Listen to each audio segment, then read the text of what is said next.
It's Bullseye. I'm Jesse Thorn. My next guest is the director Ernest Dickerson. Dickerson started working straight out of film school as a cinematographer. He worked a lot with his classmate, Spike Lee. He DP'd on Do the Right Thing, She's Gotta Have It, and Malcolm X, among other movies. He's also got a ton of TV credits to his name. He's directed The Walking Dead, Law and Order, and a few of the best episodes of The Wire. 25 years ago, Ernest directed and co-wrote his first ever feature-length movie. It's called Juice. Juice was a box office and critical success. It also helped kick off the acting careers of people like Omar Epps, Queen Latifah, Khalil Khan, and maybe most notably, Tupac Shakur.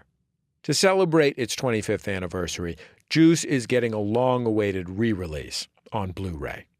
Juice is sort of a modern film noir that presents itself at first as a coming-of-age story. It's about 4 teenagers growing up in Harlem, and at the beginning, they're friends who ditch school together, maybe shoplift every now and then, get harassed by the cops, have little spats with a local gang. But as the movie progresses, Juice raises the stakes at every turn. Things get more and more complicated and nuanced as violence seeps into the situation. Let's take a listen to a scene from Juice. This is early on in the movie. It's kind of a turning point. The 4 main characters are hanging out in an apartment watching TV. Earlier on, they ran into a friend as he was about to rob a bar. Then, in this scene, they hear on the news that he got killed by cops while he was doing it. Bishop, played by Tupac, thinks it's a sign that he and his crew aren't getting the respect they deserve, and unless they go hard, they never will. We run from the cops. We run from Rodamans, we run from security guards, we run from old man Quills in the bull store when he come with that bull gun. All we do is run. I feel like I'm on the goddamn track team. I'm serious. What's the matter, Ryan? Nothing to say? That's because you know I'm right. In your heart, you know I'm right. Yo, big man, if you want respect, you gotta earn it. You damn right. You gotta be ready to throw down, stand up, and die for that like Blizzard did, if you want some juice. Ernest Dickerson, welcome to Bullseye. It's great to have you on the show. Thank you for having me. It's good to be here. So, did you always aspire to be a filmmaker? It took me a while to figure it out. I was always interested in movies from way back, since elementary school. Movies were always a part of my house, movies and good jazz. You know, Saturdays and Sundays, a bunch of us would go to the movies, and we always loved adventure films and stuff like that. Horror films, scary movies like The Tingler, The Great Escape, really good adventure films. So I always loved movies. Started thinking seriously about it later on, but I was always interested in the craft. Started out being interested in visual effects because I was a big Ray Harryhausen fan, and seeing a lot of fantasy films and horror films and science fiction films, I was always interested in the visual effects. You're saying you were a nerd. Yeah, definitely. Mm-hmm. Back in the 60s when it wasn't so fashionable to be one. So what did being interested in the effects mean? Were you at home trying to make your own squibs? I did do some effects, with some firecrackers. I remember my favorite show at that time was The Man from U.N.C.L.E., and they always had this thing where they would take out a lock with something they put in the lock, and then sparks would just come out.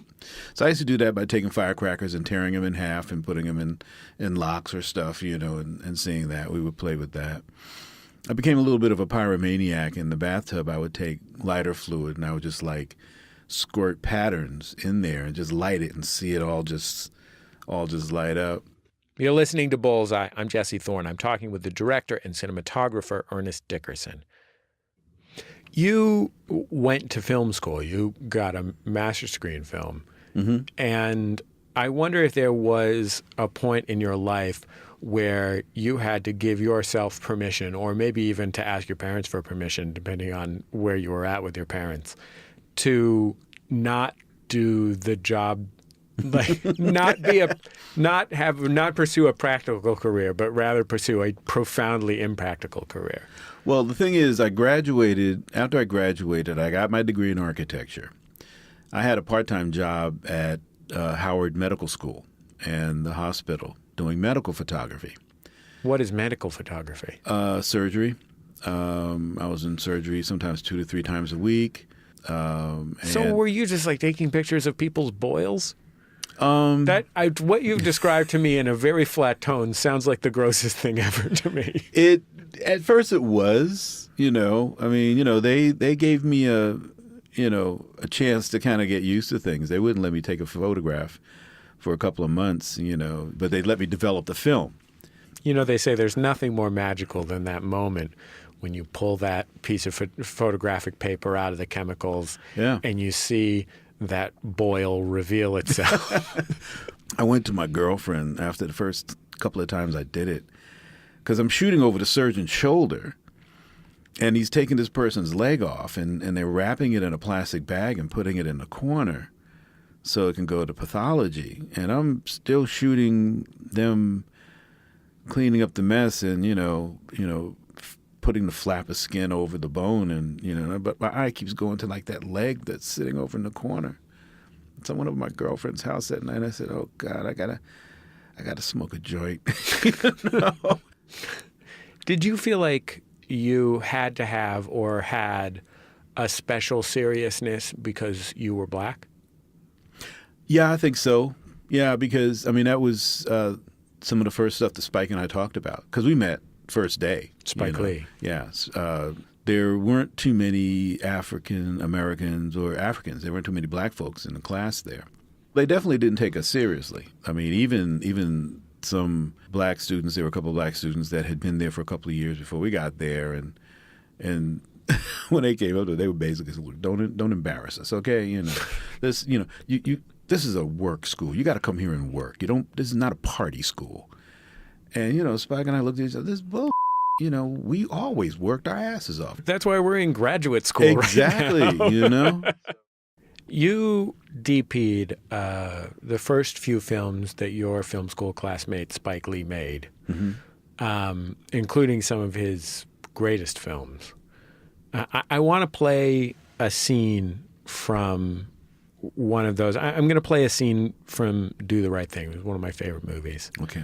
If folks haven't seen it, it's just sort of a slice of life, day in the life of this block in this neighborhood in Bed-Stuy in Brooklyn. In this scene that we're about to hear, a guy called Buggin' Out is at the pizzeria having some pizza. The pizzeria is Italian-owned. Buggin' Out is black. They have a wall of fame in the pizzeria. And there's no black folks in the wall of fame. Hey, Sal, how come we got no brothers on the wall here? You want brothers on the wall? Get your own place. You can do what you want to do. You can put your brothers and uncles and nieces and nephews, your stepfather, stepmother, whoever you want, see? But this is my pizzeria. American Italians on the wall only. Yeah, that might be fine, Sal, but you own this. Rarely do I see any American Italians eating in here. All I see is black folks. So since we spend much money here, we do have some say.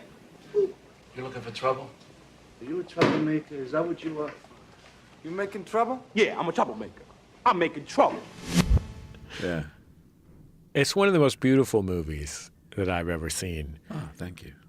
It kind of radiates the color of 1989. Like the aesthetics of the clothes are so central to it. Those kind of bold color block clothes that people were rocking in 1989 are such an essential part of this kind of this vision of this block.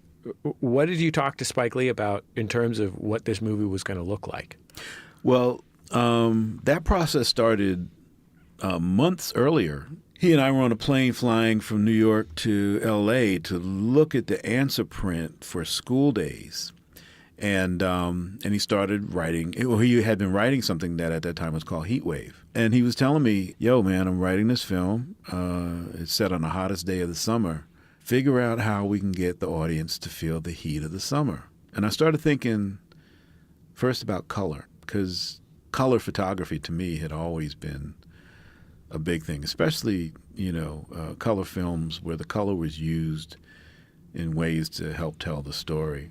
It was an article in Playboy that I read. It was actually an interview with John Huston in Playboy where he talked about the painterly use of the visuals in his films, how he felt that every film should have its own palette, its own look, its own approach to color. And so I decided that the best way to do this was to limit the color scale to mostly yellows, reds, earth tones. Really minimize or stay away from blues and greens, which have a calming effect. Psychological use of color was something I started really studying. Noticing that, on submarines, the color scheme inside submarines are usually blues and greens and colors that actually have a tendency to relax you and calm you down. Same with hospitals and psych wards, famously, As opposed to reds and yellows. Red actually causes the heart rate to increase. I just felt the best way to do that was to limit the color scale to those warmer colors. And the great thing that Spike did, they gave me 4 weeks of paid pre-production. So I had a chance to come in and lay down some ground rules. That the problem was that this was all going to be taking place on one day. We were going to be shooting for 8 weeks. How am I going to make 8 weeks look like one day where we're outside a lot and almost every shot we're seeing the entire block or we're seeing a large part of the block? And so I just lay down the ground rule. Whatever street we select for this, it has to run north and south. And my rationale was that as the sun rises in the east and sets in the west, a street that runs north and south, one side of the street is always going to be shaded. It's easy for me to make a cloudy day look like the shaded side of the street, which saved my butt because we had almost nothing but rain for the first 2 weeks of shooting. The movie culminates in, spoiler alert, for this movie that came out in 1989 that you should have seen by now and which you will not lose out on just by knowing how it ends. It culminates in a riot. And it is the climax of the film. It's not about dialogue. How did you and Spike Lee design what that would look like? Honestly, Spike was pulling it all together, pulling the film together. And his hands were full, and he asked me to design the sequence. So I worked with a storyboard artist. That was Spike trusting me, because he didn't have time, and he needed somebody to concentrate on that. So that was the first of 2 instances where he let me design key scenes in a film. Let's take a listen to that scene from Do the Right Thing.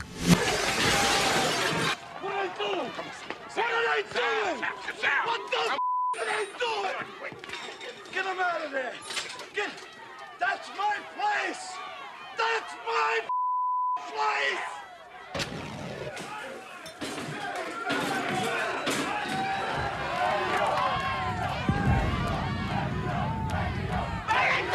Bring it down! When you got the chance to direct your first film, was it something that came to you or something that you've been working on for years and years?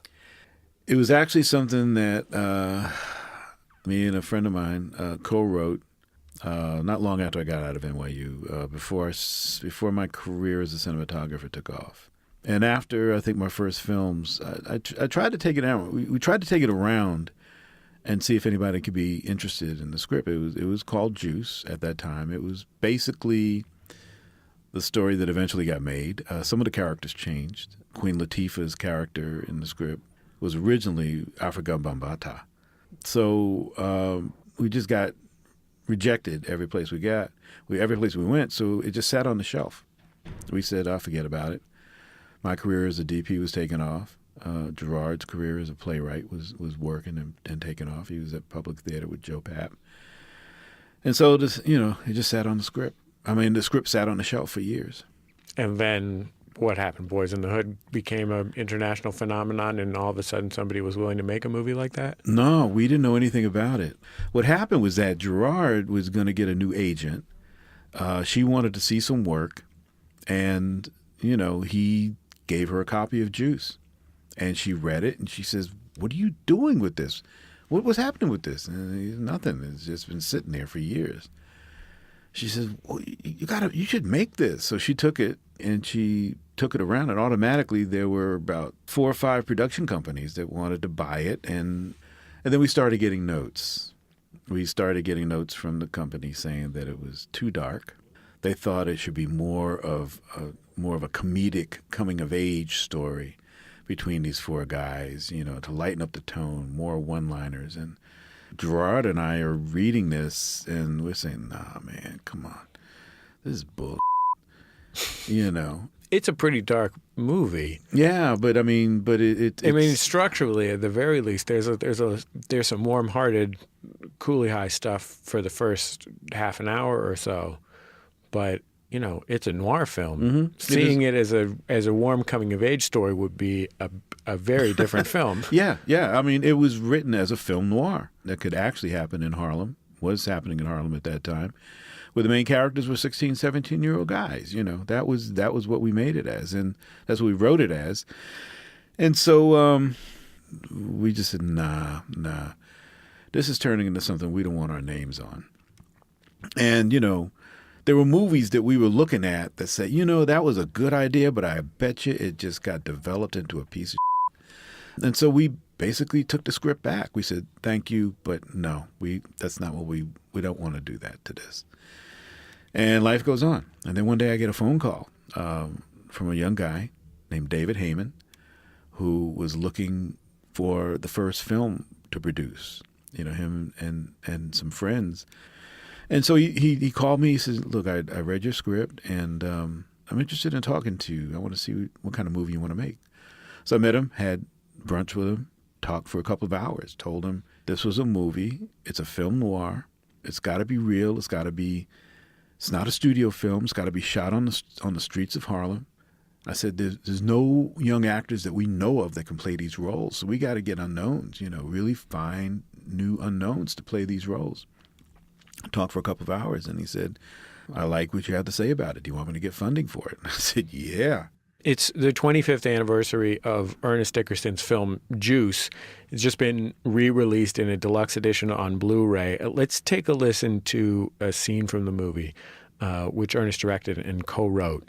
So the four protagonists, this little gang, lowercase g, the crew, are robbing a convenience store.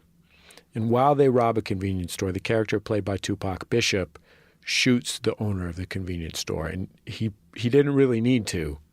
You know, this was the worst crime they'd ever done as a team. Yeah. And everyone else is kind of flipping. They've just run away, and we hear them just as they run out. Yo, man, what the man? What we gonna do now? Right here, man. We got to get rid of the gun. Yeah, you're right, man. Yo, Bishop, man, give me the piece. No. No? What the hell you mean no? Give me the gun. I mean, I'm holding on to this till I say so. I'm not playing. Oh, really? Hey, stop this, man! Man! Chill, stop, man! Chill! Ow!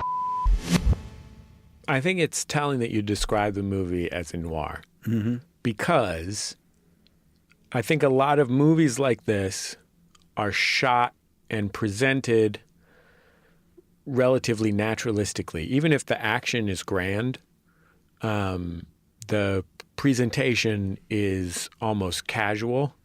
And I think the fact that this is like on the street in Harlem, you're shooting these buildings in these big angles, everything feels like Brick City. Yeah, I mean, everything feels like a geometry problem. You know what I mean? Everything feels bound by these hard lines, and the action is. I mean, the characters watch White Heat in the movie, and the action is kind of bound by these hard geometric lines and these really intense emotions that feel like very different from like what you would see in a similar movie set in L.A. Well, I mean, you know, in New York, you know, we were living, when I lived in New York, it was a brick city. I grew up in housing projects in Newark. You know, that's a brick city.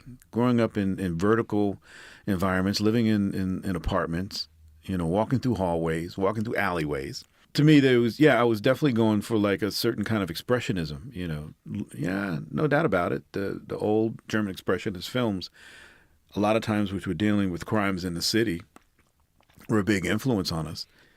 And when we saw something like Boys in the Hood, we were like, well, what are they so upset for? They got houses with lawns, you know, they got palm trees in their yards, you know, they got real homes. They're not living in little apartments. We just couldn't, you know, relate to that environment because it was 180 degrees from where we had grown up, where we were coming up, and where we set our story.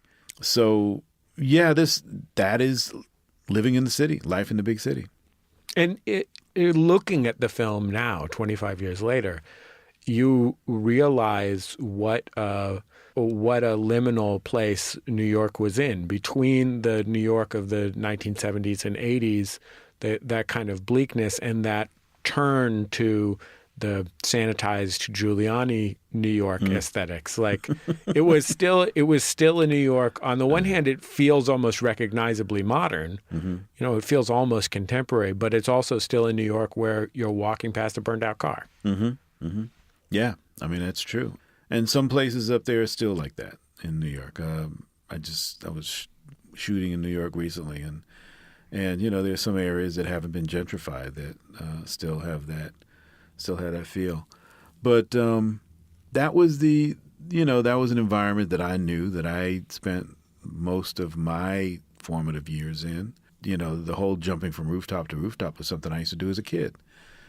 Dumb, stupid stuff. You literally jump from rooftop to rooftop? Yeah. There's a scene where they're running from the cops and they kind of act like they're going to turn themselves in, and then they jump across a chasm. Made me sick in my stomach just looking at it. Yeah, we used to do that. And there was one time when a friend of mine didn't make it and fell and got impaled on a fence. Some criticism I got for the film was that, well, we don't see the influence of the parents in these kids' lives. But it was a definite decision to keep the parents really minimal, because it was about the kids' lives after they leave the house. You know, whenever I left the house, my mother never knew the stuff I was getting into. And, you know, she would have been shocked at some of it. She never knew that I jumped from rooftop to rooftop, but, you know. And even when the film came out, I didn't tell her I got it from real life, you know. And my mom is in the film, too. Hey, she's a gun dealer in the movie, right? Yeah, she plays sweets, yeah. Well, I don't even have time to get into your amazing TV work, including directing some of the most important episodes of The Wire and being one of the most prolific directors on the most successful television show on TV, The Walking Dead. But I am so grateful that you took the time to come here and talk to me. Thank you. I mean, if you ever want to do it again and do continuation, I'm up for it. I'm cool. Solid. Ernest Dickerson, thank you so much for coming and being on Bullseye. Thank you for having me. I had a lot of fun.